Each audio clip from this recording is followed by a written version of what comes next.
Any ramifications from Clayton's start? Was there any soreness in the shoulder? Anything that has come up since that night? No, he feels great physically. Mentally, obviously frustrated, but not surprising. Yesterday was a normal work day for him, coming to the ballpark, getting his cardio, his weights, and playing catch, and so nothing changed on that front. Kirsten, that right? Dave, when we talked to Bobby just throughout this season, one of his biggest spaces of having so much pride in what he's done this year has been how he's kind of grown with his emotions on the mound. What are you looking to see from him today, just in specific to the emotional side and knowing that it is a postseason, but also kind of watching how he harnesses kind of some of those things in? I think that's something I'll be very watchful of. It's something that, we've had a lot of conversations about that, and to his credit, he's embraced it and has grown tremendously.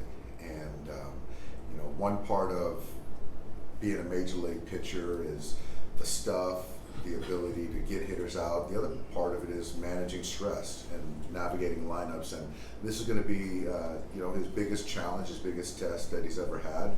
I think he's prepared for it. And, just appreciating the fact that adrenaline, emotions, that's going to happen organically and naturally tonight, and just trust that it'll be there. But, once he makes that first throw, I think he'll be fine. Juan standing up back left. Hey, back here. Have we made any decision on Game 3 and who might start for you guys? As I sit here right now, I don't see it being anyone outside of Lance, and so we'll see how tonight goes. But I think that's a pretty safe bet. If you guys are leading that way, what was kind of going into that decision to maybe give him the ball? I think for us, it's a guy that's been there before, and really just kind of trusting the fact that he's going to be there and pitch well, and to have a group of arms behind him. And I don't know what that start's going to look like, but I feel very confident, and that's why we got him, to come here and pitch big innings for us. Then you're in the front. Dave, we just heard from Tori who said that the entire National League has known Bobby was coming. Can you recall a certain time this season that he earned your confidence, or has it been organically growing throughout? It's certainly been organically going throughout. I think for me is that the thing is, as a coach to a player, you can have confidence in a player, but it's not real until he believes in himself. And I think that, there's this kind of intrinsic tough guy confidence in Bobby, and certainly helps when you throw 100 miles an hour.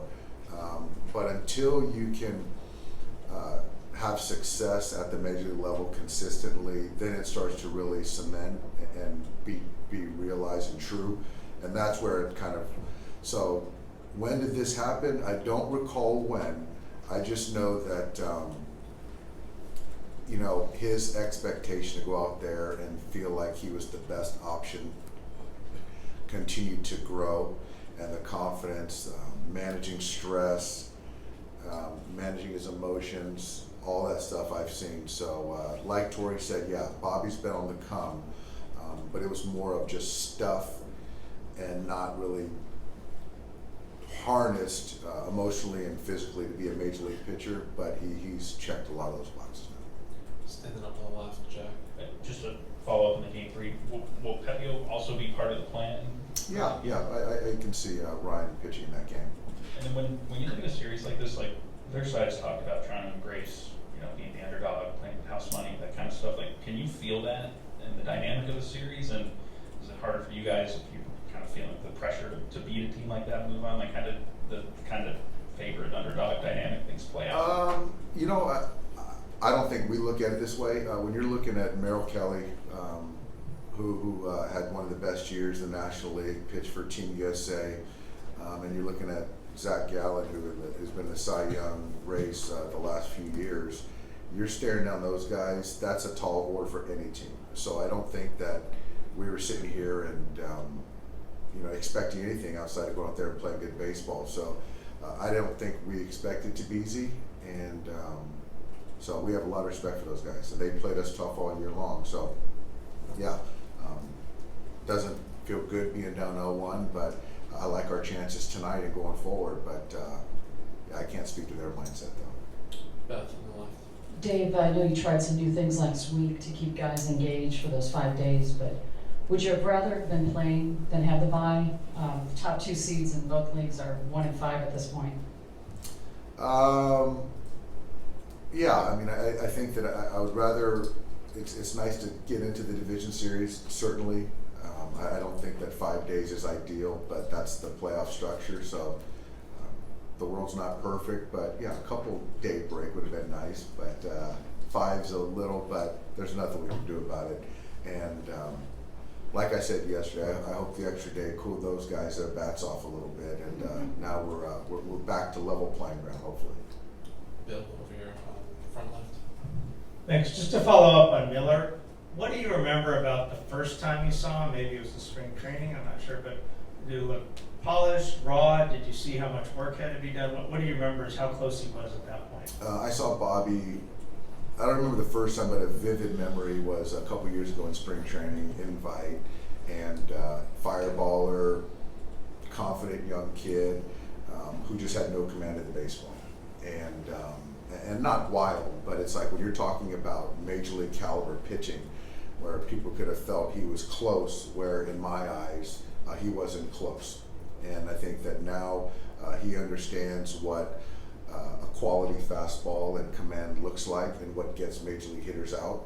And he understands what spin's supposed to look like, and a breaking ball that doesn't pop, and a changeup that stays on the same line as his fastball. And so those are things that make you a major league pitcher, then a really good major league pitcher. So for me, it was a really up and down, emotional guy that didn't control his emotions very well. But then from this spring to this year to then getting up here with us, he's just grown so much, and really proud of what he's done.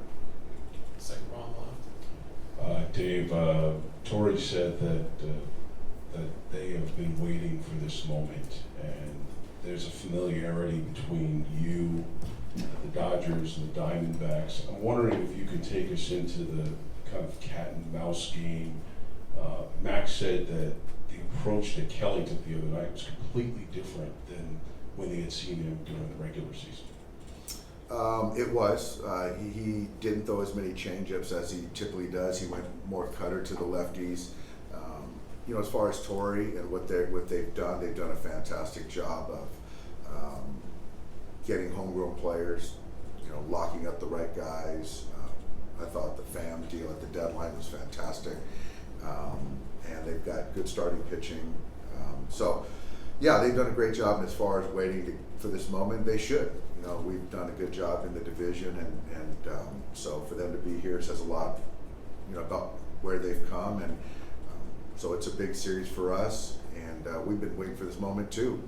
So I just the familiarity part, yeah, I think that I think it's one of those things that because there's so much familiarity, there's a balance between doing something different than you might not be comfortable doing, to then live with the result versus doing what you've always done. And so to Merrill's credit, the other night, he went off sort of what he's done, his script, and that was proved beneficial. So yeah, it is a cat and mouse for sure. Dylan on the left. Hey Dave, in regards to Miller, I'm guessing you guys have an idea, right, how far you guys want him to go in terms of maybe pitches or number of batters or whatever. But you and I, we've also talked about, right, his ceiling and stuff, his stuff. Right, there've been times like he's been completely dominant through 5 to 6. If he's having one of those types of games, how much would you consider letting him kind of go, beyond like the plan? And does maybe where this series lie right now affect those plans at all? Well, I think for me, there's no number of hitters. I think 80 to 90 pitches, 95 pitches, something like that would be a ceiling. I do know that we've got 4 guys in the pen that are raring and anxious to pitch, that are the reason, are a big reason why we're here tonight. So to be able to use those guys tonight, I think is a benefit. So yeah, so I'm certainly a read and react situation, and I can't sit here right now and say that there is a plan, because if there was, I would love to know it, and if it worked, that'd be great. But I'm just gonna sit here and watch Bobby, and I trust Bobby, and I expect him to, take down a lot of outs tonight, and then we'll see where we go from there. Fabian, over here on the right. Yeah, Dave, just for all of that, I mean, considering where you guys are with the pitching, where you guys are in the series, do you need Bobby to be that type of front rotation type guy that should really sort of be that guy? I know it's obviously it's his first start, but just be able to come off. Yeah, you have to have a guy or guys that can take down outs. I mean, you just can't survive ultimately to win 11 games in October by, doing a bullpen every single. It just can't happen. It's just not sustainable. And so you have to have a guy that can take down outs. But as we sit here, down 0-1, all games aren't created equal. And so I understand that. And so how we get through tonight is a different conversation than what it might look like for his potential next start. So to your question, yes, we do need Bobby to be Bobby. And I think he will do that. But as far as tonight, how we manage it, how I manage it, remains to be seen. Take 2 last ones, JP, and then back here on the right. Yeah, Dave, what did you think about Evan Sheehan in game 1, in that role that he hasn't done a lot of this season, and when's the earliest you can envision him being back on the mound in the game? I could see Emmett being in the game probably in game 4. And actually, JP, I think Emmett's done it probably a dozen times this year coming out of the pen. So yeah, he's a starter, but I think that the role, his expectation, he came in and got, I think, a punch out and a ground out, then went back in there, and Carroll hit a really good pitch down below. But I thought he did what we needed to do to kind of stay away from some guys that we wanted to. So I was really impressed with what he did, and expect him to be even better the next time. Finish up on that, right? Hey Doc, in case you haven't gotten enough Bobby Miller questions, you talked about his growth throughout the season, especially on the mental side of things. This is obviously the biggest start of his career, and the stakes got even higher after the result of Saturday's game. So what makes you confident that a 24-year-old can face a bright, shining spotlight like this one and perform what you need to? I think that, the great ones, the great players just have a way of channeling energy, adrenaline, nerves into performance. And I've just seen enough that the trajectory has been headed in the right direction for quite some time. So I bet on the head a lot on players. And for me, the preparation, the mindset, he doesn't scare off. And so I just think he's going to embrace this moment. All right, thanks, Dave.